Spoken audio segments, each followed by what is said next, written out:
All right, so at this point, we have managed to get our foot in the door. We've already made our first contact. We've already answered the big three questions.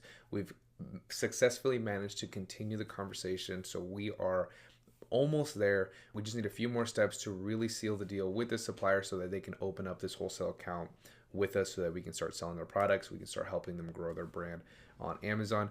But before we get into this value pitch, I know I've already gone over the lesson at this point, so you need to go back and watch the do your homework before you actually start contacting these suppliers, because it's very important to do the homework on that specific brand on Amazon. And if you watch the lesson, you know exactly what I'm talking about, which every single one of you guys should have. You need to do your homework before you make this contact, before you do the first contact or any of that. Before you get to this point, you need to have done that homework so that you can have a better chance of sealing the deal when it comes to opening up this wholesale account with your supplier. So let's say the supplier is telling us, look, we don't work with Amazon sellers, or we already have a few Amazon sellers that we're working with, or that we're moving away from Amazon sellers, or whatever the response may be. But the main point is your supplier is telling you, we do not work with Amazon sellers. This is where you can pitch yourself.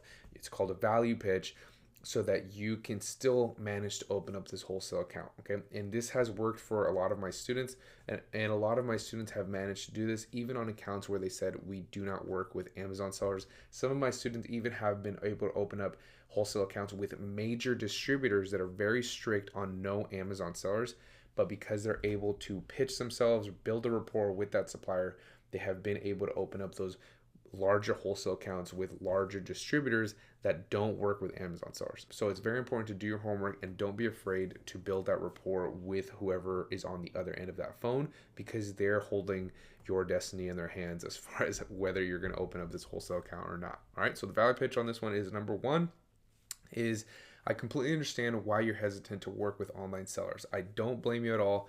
I think there are way too many inexperienced Amazon sellers on the platform, dragging brands down instead of helping them grow.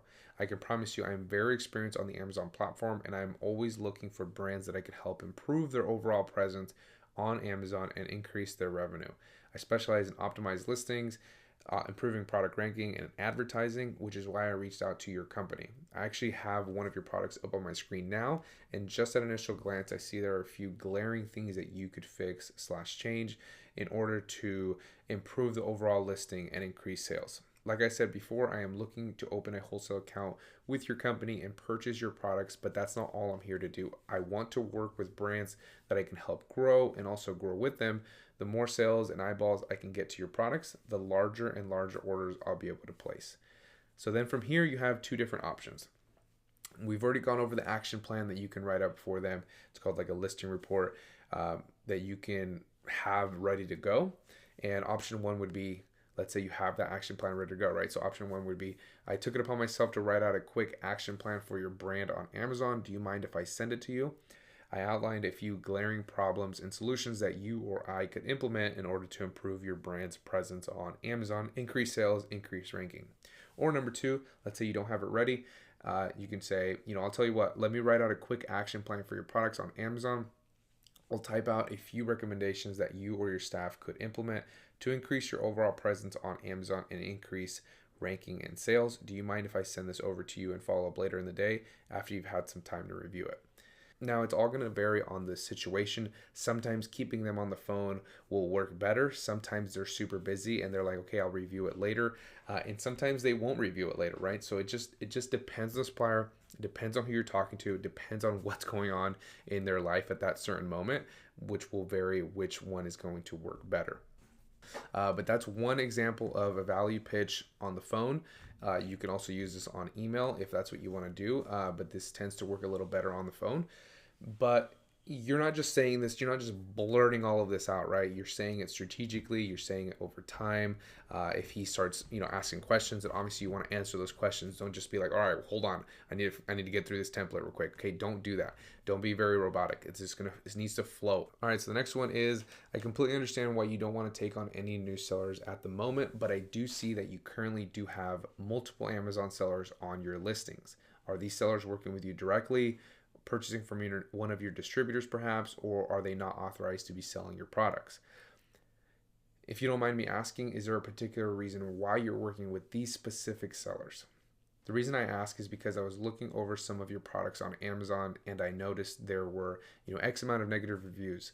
Are any of your current sellers running any sort of email sequence in order to increase the amount of positive reviews on each product? I also noticed no one is running PPC, which is Amazon advertising.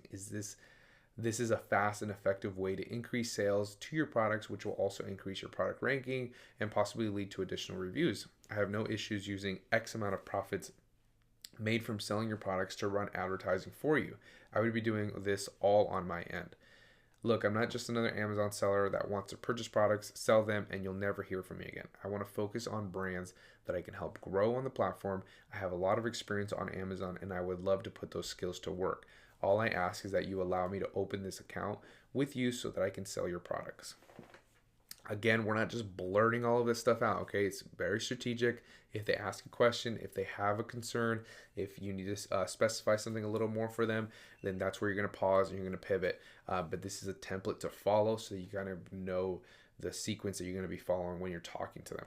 Now, one thing that you may have noticed is that both in the first example and in the second example, we're not saying anything that's a secret. This is all very public that you, if you know how to look for, can find out on an Amazon listing. You can find out how many negative reviews are on a product. You can find out why those negative reviews are there, what's causing them. You can find out if anybody's running PPC. You can find out how many sellers are on that listing. This is all very, very public if you know where to look, which as an Amazon seller, you do know where to look. If you're just an Amazon customer, people aren't going to know how to find that out, but we are more experienced than just an Amazon customer, so we know exactly where to look. So this isn't anything secret. Depending on the sophistication of your supplier on Amazon, they may have a clue about what's going on with their products on there. They may not. But because you have access to all of this information, you can use that to your advantage when you're pitching yourself and trying to provide value to open up that wholesale account with them. All right, guys, but these are 2 quick templates to follow when you're trying to pitch yourself to a brand. And hopefully you guys will go take these templates, absolutely master them, and start opening up a whole bunch of accounts with those brands.